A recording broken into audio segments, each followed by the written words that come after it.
Bonjour et bienvenue à tous sur ce webinaire. Est-ce que vous pouvez nous confirmer pour les personnes présentes si vous nous entendez bien et si vous nous voyez bien, s'il vous plaît?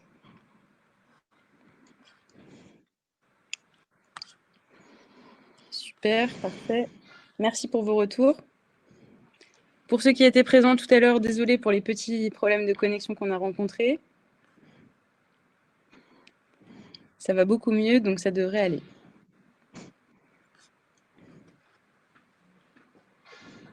Donc on va commencer. Je vais laisser ma collègue, le docteur Ducrot, se présenter et vous parler de sa présentation. Bonjour à tous, docteur Ducrot Françoise, donc médecin du travail en charge de la direction des partenariats du SSTRN. Eh bien, je vous remercie d'abord d'être aussi nombreux à participer à ce webinaire consacré au protocole de prise en charge d'une personne ayant des symptômes Covid en entreprise, ainsi qu'au rôle du référent Covid. Alors, j'essaye d'avancer.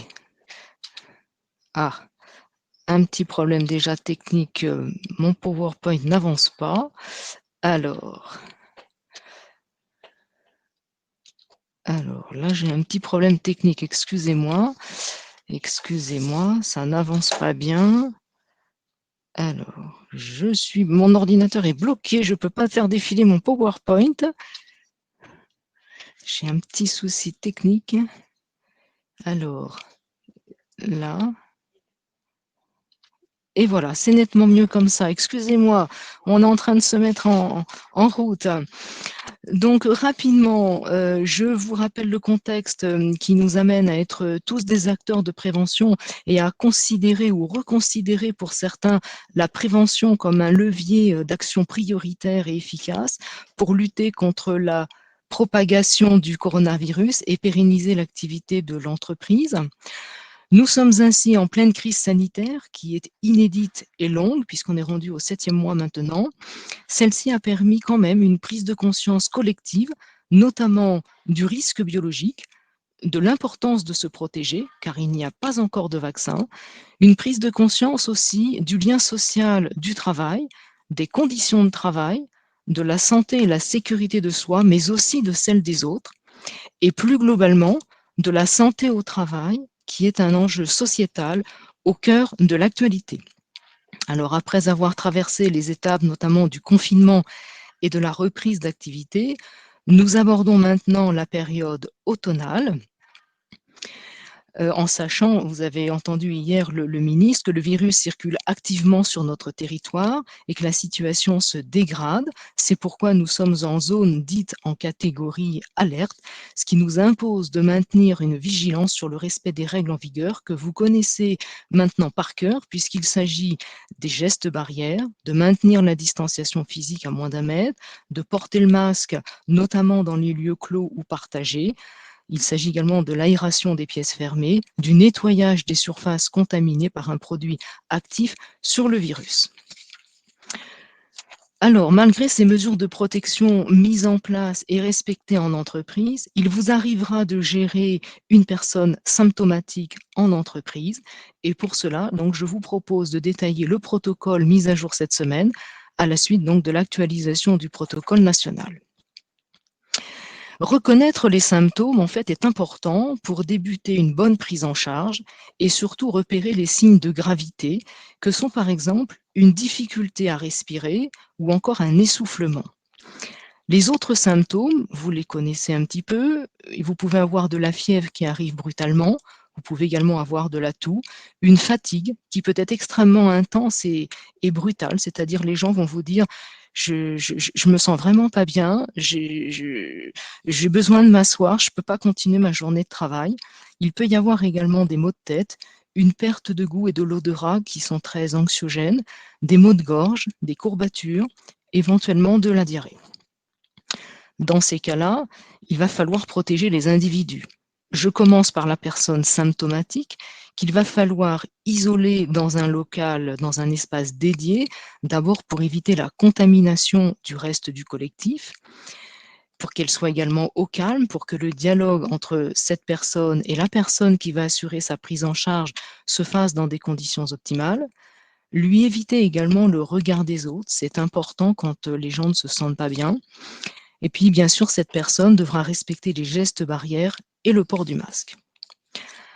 La personne qui va porter assistance peut être le sauveteur secouriste du travail, peut être le référent Covid, dont je préciserai le rôle ultérieurement, ou bien encore peut-être tout simplement l'employeur. En tout cas, cette personne devrait elle aussi respecter les gestes barrières et le port du masque, en se lavant les mains bien sûr, en portant un masque, et puis une fois l'intervention terminée, elle jettera son masque et ses gants dans une poubelle fermée. Son rôle à ce moment-là est d'initier avec bienveillance la prise en charge de la personne symptomatique, en respectant sa dignité bien sûr, de repérer d'éventuels signes de gravité tels qu'une difficulté respiratoire, je l'ai déjà dit, ou un essoufflement, et puis de rassurer la personne symptomatique en l'écoutant tout simplement et en l'expliquant ce qu'elle va faire. Vous m'avez entendu parler des règles à respecter. Ben écoutez, je vous remets les pictogrammes que vous connaissez par cœur et que bien sûr, il faudra afficher et même peut-être afficher plusieurs fois dans votre entreprise, dans les lieux stratégiques. De passage en tout cas. Prendre en charge après et évacuer. Deux cas de figure. Soit la personne symptomatique présente des signes de gravité. Dans ces cas-là, il faut appeler le 15 et organiser l'arrivée des secours dans l'entreprise. S'il n'y a pas de signe de gravité, dans ce cas-là, le salarié symptomatique repartira de l'entreprise muni d'un masque et débutera à ce moment-là son isolement. Charge à lui d'effectuer immédiatement un test de dépistage et de contacter son médecin généraliste. Donc pour cette personne qui va quitter l'entreprise, va débuter donc sa période d'isolement qui va durer au moins 7 jours à partir du jour du prélèvement du test de dépistage qui va être à réaliser, je mets immédiatement, si possible le jour même, sinon le lendemain. Et cette durée de 7 jours donc, est conditionnée par la positivité du test et pourra être majorée en présence de fièvre. Et c'est l'absence de fièvre d'au moins 48 heures, pardon, donc de 2 jours, qui autorisera le retour au travail.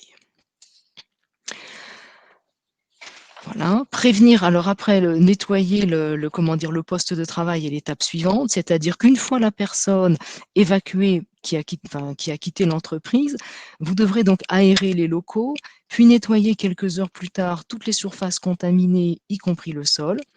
Et la personne qui aura en charge le nettoyage devra également se protéger, c'est-à-dire mettre des gants, un masque, se laver les mains évidemment après et penser à jeter ses équipements de protection dans une poubelle fermée. On arrive après à l'étape de communication, c'est-à-dire qu'il va falloir prévenir les salariés, donc les informer d'un cas possible dans l'entreprise.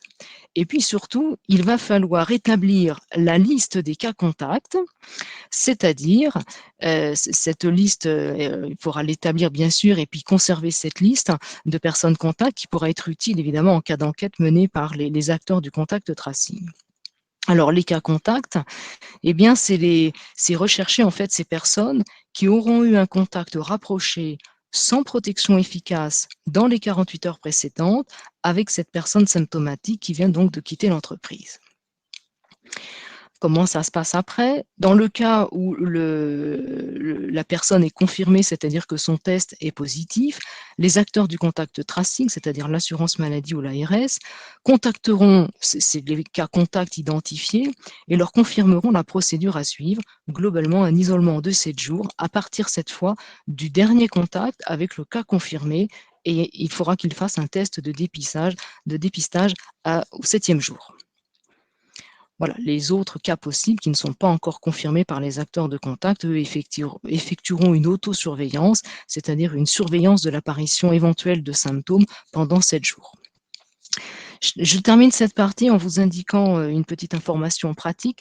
Mon assistante, là, Manon, doit vous envoyer un lien via le chat qui vous permettra donc d'accéder à un protocole réalisé dans notre service. Ce sera beaucoup plus clair pour vous et vous pourrez le relire à tête reposée. J'enchaîne avec la matrice des contacts que je viens d'évoquer, qu'il va falloir établir le plus rapidement possible. Alors, quelle est sa finalité? Eh bien, cette matrice, en fait, est un outil pour collaborer avec les acteurs du contact tracing afin de repérer au plus vite d'éventuels foyers de contamination en leur donnant une liste la plus précise possible de salariés ayant été en contact avec la personne malade sans protection efficace. Alors, plus la liste sera précise, plus la liste de salariés devant faire l'objet de protocoles particuliers sera limitée au strict nécessaire et moins l'activité de l'entreprise sera perturbée. C'est cela l'intérêt pour l'employeur de réagir vite et de collaborer avec les acteurs du contact tracing. Quels sont les critères de contact? Alors, le principe, je vous le rappelle, est d'identifier toutes les situations de travail susceptibles d'entraîner une contamination, c'est-à-dire favorisant la transmission du virus, qui, je vous le rappelle, se fait par projection de gouttelettes lors de phénomènes de toux, d'éternuement ou de discussions en face à face sans protection efficace, c'est-à-dire sans masque ou digiaphone. Ou alors, ça se fait également par le contact avec une surface contaminée, en portant par exemple les mains souillées au niveau du visage. Donc sur ce slide, vous avez donc quelques exemples de situations qui sont favorables en fait à la transmission du virus.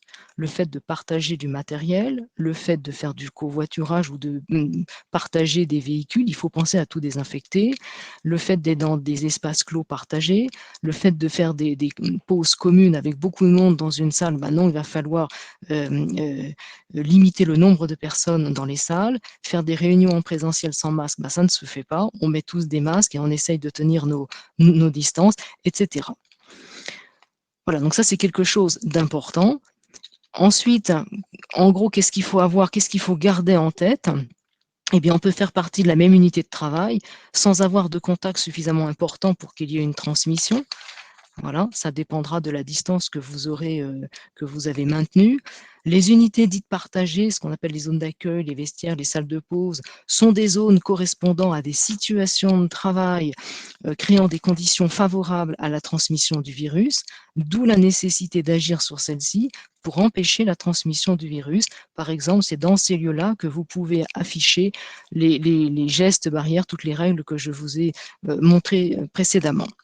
Et puis les cas contacts confirmés, bien sûr, doivent s'isoler.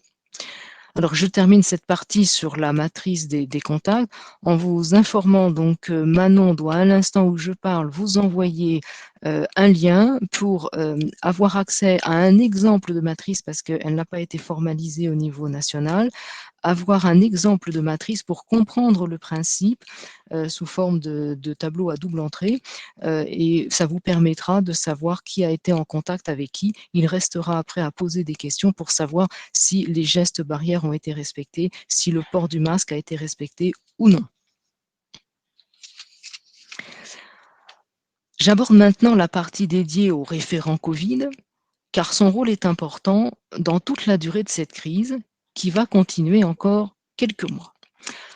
Alors, c'est la longueur de cette crise donc, nous impose de maintenir nos efforts et cela nous amène à nous poser quelques questions. Comment maintenir ce même niveau d'efficacité sur le long terme? Comment motiver et fédérer vos équipes dans ce contexte? Comment accompagner vos équipes au quotidien? Comment optimiser tous vos efforts? Quelle reconnaissance? Est-ce que cela a un sens? Alors évidemment, oui, la réponse à cette dernière question, c'est oui. Pourquoi? Parce que la préservation de la santé et de la sécurité des salariés est un élément clé de la pérennité des entreprises. Alors évidemment, les employeurs ne sont pas tout seuls, même s'ils en portent la responsabilité. Alors comment ça va s'articuler dans l'entreprise? Donc on en arrive vraiment au rôle du référent Covid que l'on va détailler. En vous rappelant d'abord donc les acteurs de la prévention en interne, c'est-à-dire dans votre entreprise, qui est donc acteur de la prévention? Eh bien, vous avez bien sûr l'employeur qui est l'acteur principal puisqu'il porte la responsabilité. Les salariés, eux, en fait, ils doivent prendre soin de leur santé, de leur sécurité et celle des autres. Et ça, c'est rappelé dans l'article du Code du travail, l'article L 4122-1, qui a été transposé dans le Code du travail en 2008. Donc, c'est une notion qui est importante. Nous sommes aussi tous, enfin, tous les salariés sont acteurs de la prévention. Vous avez bien évidemment les représentants du personnel, les sauveteurs secouristes du travail qui sont bien identifiés par l'ensemble du personnel. Et puis, il y a d'autres acteurs qui sont méconnus, que sont les salariés désignés compétents. Alors, pour information, je me réfère à l'article L4644-1 du Code du travail qui pose l'obligation à tout employeur de désigner au moins un salarié compétent pour s'occuper des activités de protection et de prévention des risques professionnels de l'entreprise. Eh bien, en cette période de crise sanitaire, vous pouvez nommer ces salariés désignés compétents, tout simplement les référents Covid, puisqu'ils remplissent cette mission parfaitement. Je fais un petit zoom donc sur les objectifs en fait des référents Covid qui vont être de maîtriser les explications et la mise en place des gestes barrières de la distanciation. Les maîtriser, ça veut dire les avoir compris, les connaître par cœur et savoir les expliquer. Il va falloir aussi qu'ils anticipent et adaptent l'organisation de travail, notamment la mise en place du télétravail, l'utilisation des locaux sociaux, la limitation du nombre de personnes dans les locaux. Ils doivent se tenir informés des nouvelles consignes sanitaires. Et puis, ils sont en charge aussi d'assurer une communication bienveillante lors de la transmission d'informations ou de consignes à des collègues qui eux aussi ont leurs filtres, qui sont peut-être anxieux, et il faut savoir répéter les choses, reformuler les informations et poser la question de savoir si les gens ont bien compris. Il pourra également écouter et puis tenir compte des suggestions du collectif de travail pour améliorer la démarche de prévention. Et puis, il doit pouvoir faciliter l'identification des contacts par les autorités en charge du contact tracing, donc l'assurance maladie, l'ARS. Donc, il va pouvoir manipuler et un petit peu constituer cette matrice. Il va falloir qu'il apprenne à la faire et poser des questions et rechercher donc les personnes qui ont été en contact rapproché. Donc, le référent Covid, en synthèse, est bien un acteur important puisqu'il est un relais opérationnel primordial dans l'entreprise. Il assiste l'employeur dans la mise en œuvre des mesures de précaution. Il adapte les recommandations et les obligations sanitaires nationales à la réalité de son entreprise. Il cherche à obtenir l'adhésion du collectif de travail sur les bonnes pratiques. Il communique régulièrement et veille à l'application des nouvelles consignes. Donc, il faudra qu'il aille les rechercher. Il peut participer donc à la mise à jour du document unique, qui, je vous le rappelle, est l'outil de pilotage de la démarche de prévention, qui est une obligation pour l'employeur de mettre à jour à partir du moment où il y a des changements d'organisation de travail, et c'est ce qui se passe à l'heure actuelle. Donc, si vous êtes employeur, mettez à jour votre document unique. En conclusion, eh bien, le référent Covid donc, peut s'appuyer sur l'expertise de nos équipes. S'il a besoin de conseils, n'hésitez pas. Sinon, il faut que chacun maintienne une vigilance accrue, notamment sur le respect des gestes barrières, de la distanciation physique, du port du masque. Et puis, dès que vous avez besoin d'aide, n'hésitez pas à solliciter votre service de santé au travail dont vous dépendez. Et puis, si vous avez encore d'autres questions sur le coronavirus, sachez qu'il y a un numéro national, le 0800 130 00. C'est un appel gratuit et c'est une plateforme qui vous répondra ou alors qui vous renverra vers l'ARS si les questions sont peut-être plus techniques.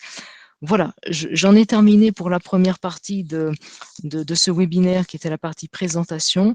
Nous allons aborder, je crois, et je vois le visage de mon collègue Grégoire Tardy pour la partie des questions.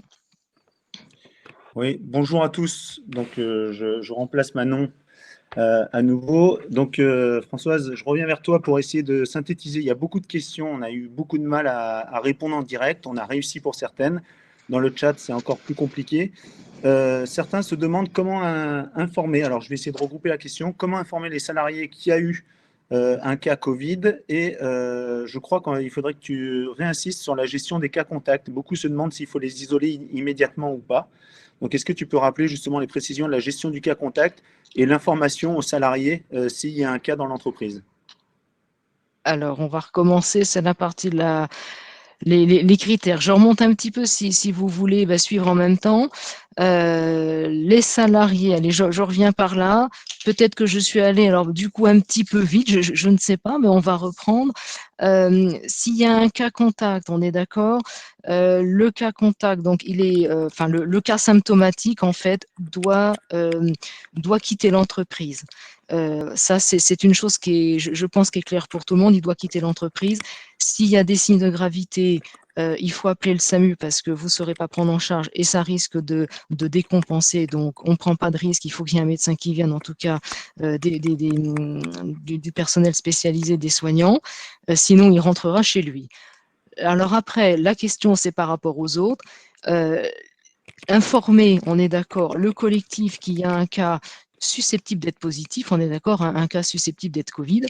À ce moment-là, pour les, comment dire, pour les collègues, je pense que la première des choses à faire, ne pas paniquer, expliquer que pour l'instant, ce n'est pas confirmé, mais bien rappeler à tout le monde que les gestes barrières doivent être vraiment respectés. C'est-à-dire à partir du moment où vous apprenez que quelqu'un a quitté l'entreprise avec une suspicion de vous attendez les résultats de son test, ça ne veut pas dire que tous les autres vont partir du travail. Ça veut dire que chacun doit bien penser à aller se laver les mains, doit bien penser à se réinterroger s'il suit bien comment dire, les règles, la règle de conduite, en tout cas les respects, c'est-à-dire la distanciation. Est-ce que chacun porte bien son masque? C'est quelque chose d'hyper important. Se lave les mains régulièrement, je le redis, parce que vraiment, si vous bougez dans l'entreprise, il faut se laver les mains régulièrement. À partir de ce moment-là, la contamination, on va quand même rompre la chaîne de contamination. Et c'est déjà ce que l'on veut. Après, dans un second temps, il faudra bien aider le référent Covid ou l'employeur, s'il n'a pas comment dire, nommé de référent Covid, à réaliser cette matrice, cette liste de salariés contacts, en essayant de se rappeler dans les 2 jours précédents, donc les 48 heures précédentes, est-ce que j'ai été en contact sans mon masque avec cette personne? Est-ce que j'ai manipulé des objets en commun avec cette personne sans mettre laver les mains derrière, etc. Et là, vous pouvez donc, il y a tout un dialogue qui va se créer et ça va permettre d'éliminer entre guillemets les gens qui vont dire ben non, moi je l'ai pas vu pendant 2 jours où j'étais pas là, j'étais en déplacement, etc. Donc moi je suis pas je suis pas considéré comme un risque. Et les autres, en tout cas, respectez bien les gestes barrières, le port du masque, le lavage des mains, c'est quelque chose d'hyper important. Après, sachez que les acteurs du contact tracing vont faire cette démarche également parce qu'ils vont revenir vers le référent Covid pour lui demander, etc. Ils vont comparer les listes, ils auront discuté avec la personne qui est testée positivement, ils l'auront interrogé et à ce moment-là, vous savez bien comment ça se passe. Peut-être que les informations vont concorder, peut-être qu'elles ne seront pas concordantes, mais c'est pas grave. Après, c'est leur travail que de revenir vers vous, comment dire, de vous reposer des questions, de vous contacter pour bien vérifier si oui ou non vous faites partie de ces personnes qui devraient s'isoler également. Voilà. J'espère cette fois avoir été clair. Est-ce que j'ai oublié quelque chose, Grégoire? Écoute, ça me semble plutôt complet. De toute façon, alors il y a beaucoup de questions pour savoir si la présentation va être disponible. Donc le webinaire est enregistré et le lien vous sera envoyé par mail. Tous les éléments contenus dans cette présentation sont disponibles sur notre site internet. On vous a envoyé 2 ou 3 liens déjà pour aller voir directement les documents complets. Donc on a les pages web qui sont disponibles. Et surtout, n'oubliez pas, les médecins du travail et toute l'équipe santé-travail qui l'entoure sont là aussi pour répondre à vos questions. Donc n'hésitez pour toute question que vous avez, comme pour la mise en place du protocole dans sa globalité et sur les spécificités des cas Covid, sur la spécificité de l'identification du référent Covid. Vraiment, les équipes santé-travail des services de santé au travail de la région, ainsi qu'en France, peuvent répondre à vos interrogations. Donc, n'hésitez pas à les solliciter. Je vais ressortir un petit groupe de questions, Françoise, encore. Je vois qu'on a un peu de temps, donc j'en profite. Alors, je reviens sur le référent Covid. Beaucoup de questions sur le référent de Covid. Il y a la question qui revient, comme assez souvent, est-il obligatoire? Et ensuite, qui peut être le référent Covid? Certains me demandent si c'est obligatoirement un membre du CHSCT ou du CSE. D'autres demandent si c'est l'employeur, si l'employeur peut être le référent Covid. Donc, est-ce que tu peux, Ok, je sais que tu l'as aussi un peu dit, ok, mais très bien. il y a Alors, tellement d'informations que je pense que tu peux repréciser ces éléments. ok. Alors, le référent Covid, tel qu'il a été présenté dans le protocole national, il vous est recommandé d'en avoir un. Maintenant, si on lit un petit peu le droit, et tel que je vous l'ai présenté là, ça correspond aux missions du salarié désigné compétent, comme je l'ai dit en citant la référence de l'article du Code du travail. Et c'est une obligation depuis 2012, donc c'est quelque chose d'important. Et c'est obligatoire pour les employeurs que de le faire. Voilà, donc ça dépend de quel point de vue on se place, mais si on veut coller vraiment à la réglementation et bien comprendre que le salarié désigné compétent, bah, c'est une obligation, on est en pleine crise sanitaire, on va faire des actions de prévention, etc. On voit bien que les missions du référent Covid collent complètement aux missions, et là je recoupe bien, je m'aide un petit peu de mes mains, collent complètement aux missions du salarié désigné compétent. Et ce salarié désigné compétent, c'est une obligation de l'employeur, quelle que soit la taille de l'entreprise. Je me permets de le dire. Alors maintenant, qui ça peut être? Oui, ça peut être l'employeur si l'entreprise a peu de salariés, oui, ça peut être l'employeur. Ça peut être très bien un secouriste du travail, parce que le secouriste est déjà, je dirais, altruiste, sait comment il faut aider les autres, etc. Prendre en charge une personne malade ou une victime en règle générale, il peut très bien répondre à cette tâche actuellement. Voilà, donc ça, c'est quelque chose d'important. Est-ce que ça peut être un membre du CSE? Là, je vous dirais, c'est pas forcément l'idéal, puisque, alors, dans l'esprit de la loi, si on se réfère au salarié désigné compétent qui est désigné par l'employeur, ça va pas être très confortable pour lui d'être désigné par l'employeur pour faire des actions, alors que de l'autre côté, il est le représentant du personnel. Par expérience et après avoir échangé dans de nombreuses réunions maintenant de sensibilisation aux salariés désignés compétents, les personnes qui étaient au CSE nous ont dit non, j'ai arrêté l'une des deux casquettes, je n'en faisais qu'une parce que c'est pas très confortable et on voit bien que la finalité n'est pas forcément la même non plus. Sauf que là, on est dans une crise sanitaire, on va tous dans le même sens, on fait tous la même chose. Voilà. Donc après, c'est juste une idée je dirais, de peut-être philosophique entre guillemets. Il y en a un qui va être désigné par l'employeur, l'autre qui va représenter les salariés. Alors après, c'est comment ça se passe aussi dans l'entreprise. Maintenant, voilà, le retour que j'ai, c'est plutôt pas confortable. Après, rien n'empêche l'un ou l'autre. J'avais une autre question peut-être, redis-moi. Oui, alors il y en a beaucoup des questions, donc Alors on y c'est va, c'est on vrai y que c'est va. un sujet qui interroge. Beaucoup de questions concernant le cas contact. Que doit faire l'entreprise s'il y a un cas vis-à-vis des cas contacts? Donc je sais que tu as en partie répondu tout à l'heure. Et notamment pour l'identification des contacts, doivent-ils être isolés avant le résultat des services de la CEPAM ou peut-il continuer à venir travailler? Alors, dans l'esprit, on voit bien que ces gens-là, si on va avoir ces moite-moite. Si on pense, enfin, 50% de chances pour qu'ils soient positifs, et on va se dire, bah, vaut mieux qu'ils soient isolés tout de suite. Alors, si ces gens-là peuvent, pourquoi pas, en attendant les résultats ou d'être contactés par l'assurance maladie, si elles peuvent faire du télétravail, bah, écoutez, qu'elles fassent du télétravail et qu'elles s'isolent. On joue le jeu de ne pas contaminer le collectif. S'il n'y a pas de possibilité, je maintiens que les gestes barrières, en attendant la confirmation par les acteurs du contact tracing, respecter les gestes barrières plus. Je redis bien, se laver les mains souvent et on se désinfecte les mains dès que l'on rentre dans l'entreprise. Et on continue dans la journée, on le fait plusieurs fois. Quand on va manger dans une salle de pause, on commence par se laver les mains. On s'écarte un petit peu des autres personnes et peut-être ces personnes qui ont un doute, eh bien, peut-être qu'elles mangent carrément isolées pour faire encore plus attention.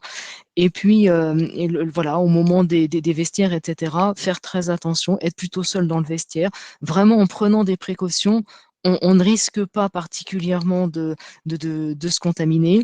Alors, sous réserve après à adapter tout ça en fonction de comment ça se passe dans votre entreprise. Est-ce que vous pouvez désinfecter? Est-ce que vous avez des lingettes désinfectantes pour désinfecter éventuellement le matériel partagé? Si on prend toute cette précaution à chaque instant de la journée, je pense qu'on peut continuer à travailler et attendre les informations transmises par les acteurs du contact tracing.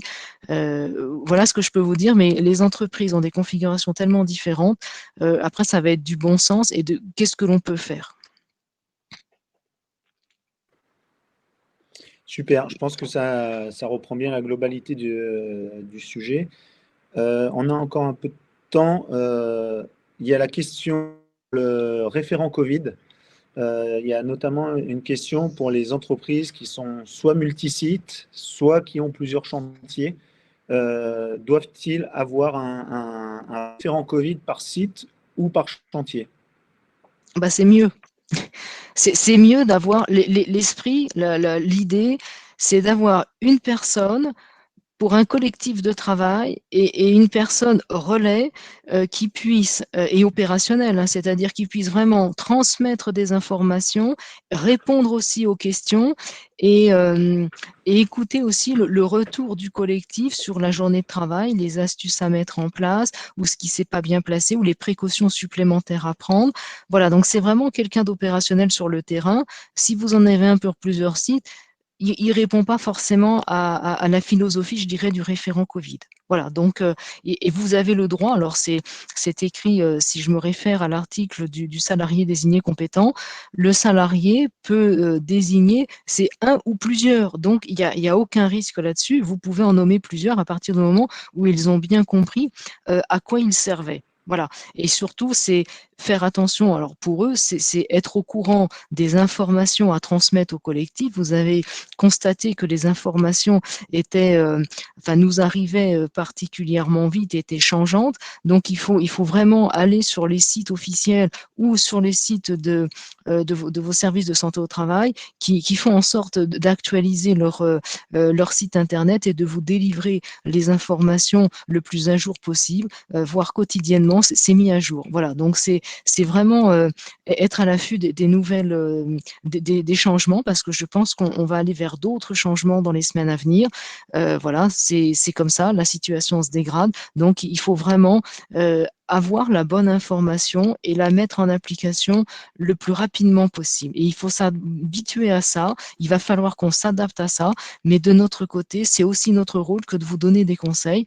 Je vous rappelle que le médecin du travail est entouré de son équipe, est conseiller à la fois de l'employeur, des salariés et des représentants des salariés. Donc, je vous en prie, allez-y, contactez-les et ils vous donneront le maximum d'informations. Merci Françoise. Alors, juste un petit complément sur le petit site qui ne va pas du tout contredire, qui va dans ton sens, mais pour une précision sur les entreprises qui sont sur des chantiers et qui ont des petites équipes. Sur les chantiers, en effet, c'est compliqué d'identifier un référent Covid pour chaque équipe, pour chaque camion qui part. En revanche, le référent Covid n'enlève pas le rôle du manager et du responsable de l'équipe. Et le responsable et le manager des différentes équipes a ce rôle aussi de porter les consignes du service et les consignes de prévention. Donc c'était juste ce petit compliment qui était intéressant. Et une dernière question, Françoise, et je pense qu'on aura fait le tour sur les grands thèmes, qui va être lié au secret médical, puisque certains demandent s'ils peuvent demander le résultat d'un test à un salarié qui a été en suspicion et qui revient en disant je suis négatif. L'employeur ce type d'information à ses salariés. Alors, j'ai eu un petit son bizarre dans mon cas, j'ai pas forcément entendu la fin. Et Alors, alors, à quel moment? Oui, excuse-moi. Donc, la question se pose sur la possibilité de demander à un salarié les résultats d'un test, notamment pour un salarié qui a été en suspicion Covid. Est-ce que l'employeur a le droit de demander le résultat de ce test pour s'assurer qu'il est en effet bien négatif? Bon, écoutez, ça, globalement, ça va pas dans le sens du secret. Voilà, c'est chacun est libre de dire ce qu'il a. Je pense que chacun est responsable. Il faut aussi se faire confiance. Chaque personne maintenant a entendu, et c'est la philosophie, je dirais, et le choix des mesures gouvernementales, c'est que chacun soit responsable de ce qu'il fait. L'employeur, enfin, ça ne va pas dans ce sens-là, quoi. L'employeur ne peut pas demander. Généralement, spontanément, les gens vous disent, ben non, j'ai un test positif, je ne peux pas venir. C'est plutôt dans ce sens-là que ça se fait, et il faut respecter ce sens-là. L'employeur peut pas aller comme ça d'une façon un peu invasive, je dirais. Non, ça se fait pas dans ce sens-là. D'accord? C'est plutôt au salarié de revenir vers vous en disant voilà, j'ai fait le test comme convenu, etc. On m'a dit que, et ben voilà ce que je dois faire maintenant. Voilà, il vaut mieux respecter cet ordre-là. C'est ça. De toute façon, il y a quand même cette notion de secret médical. Et de toute façon, il y a la possibilité de mettre un délai de retour à l'emploi si jamais il y a vraiment un doute, quelque chose qui justifierait ce doute. Et vous pouvez rentrer en contact avec le médecin du travail qui peut vous conseiller justement pour un cas bien particulier. Il n'y a pas de règle générale, mais votre médecin du travail vous aidera par rapport à une situation donnée. Bien, Alors, le écoute, médecin du travail, voilà. Oui, oui, oui, je oui, t'en prie. vas-y, complète, complète. Non, non, il y a le médecin du travail, bien sûr, est là pour répondre aux questions des salariés s'ils ont un problème particulier. Les médecins généralistes font également un énorme travail d'explication parce qu'ils connaissent aussi très bien la situation des personnes. S'il y a quoi que ce soit, n'hésitez pas à entrer en contact avec nous. Et puis, vous savez bien que les médecins du travail vont être là pour mesurer et comment dire, vous donner les meilleurs conseils et faire en sorte que quand vous revenez au travail, vous soyez en situation dans les meilleures conditions, je dirais, pour reprendre le travail déjà physiquement et également apprécier que le collectif ne soit pas en danger, il n'y ait pas de risque de contamination. Voilà, c'est ce qu'il faut mesurer à chaque fois que l'on vous voit pour le retour au travail. Dans certains cas, c'est plus compliqué que d'autres. Il faut mesurer beaucoup de critères, mais la discussion est là et vous savez qu'on peut encore faire des téléconsultations, donc des fois, il n'y a pas besoin de comment dire, de se déplacer pour avoir une téléconsultation, ça peut se faire à distance et c'est très pratique. Et pour compléter sur la question, puisque quelqu'un se demande du coup si on doit donner des cas contacts, ça veut dire que le secret médical n'est pas préservé. En même temps, c'est une démarche de la CEPAM pour justement éviter la propagation du virus. Donc, l'employeur ne peut pas demander directement l'information au salarié s'il revient d'un test. Par contre, la CEPAM peut mener son action pour prévenir la propagation du virus. Voilà, chacun son rôle. Après, on devine que la personne a effectivement eu le Covid, il faut lire entre les lignes, mais ne faites pas cette démarche de demander. C'est pas comme ça que ça marche. Voilà. Eh bien, Françoise, merci pour cette présentation. Donc, je le redis, on sait qu'on n'a pas répondu à toutes les questions. On a essayé de les regrouper parce qu'il y en a vraiment beaucoup. Il y a beaucoup d'échanges sur le chat qui enrichissent aussi la présentation. Donc, c'est très intéressant, tous ces échanges. Je le redis, s'il y a une question sur laquelle vous êtes encore en attente de précision, rapprochez-vous de votre équipe santé-travail, de votre médecin du travail qui pourra amener les compléments. Vous pouvez aller sur notre site internet du SSCRN, mais aussi tous les sites des services de santé qui vous suivent. Il y a l'actualité qui est mise à jour au fur et à mesure pour vous donner un maximum d'éléments. Merci Françoise pour cette présentation. Merci. Merci aussi beaucoup à notre service informatique qui a réussi à résoudre tous les problèmes techniques qui nous ont empêchés de démarrer dans de bonnes conditions. Mais ça y est, tout fonctionne. Et donc, on vous attend pour le prochain webinaire sur l'impact des risques psychosociaux. Et vous pourrez consulter ce webinaire enregistré via un lien qui vous sera transmis dans les minutes ou les heures qui suivent. Merci Françoise, au revoir et merci à tous. Merci Grégoire, merci à tous. Au revoir et prenez soin de vous.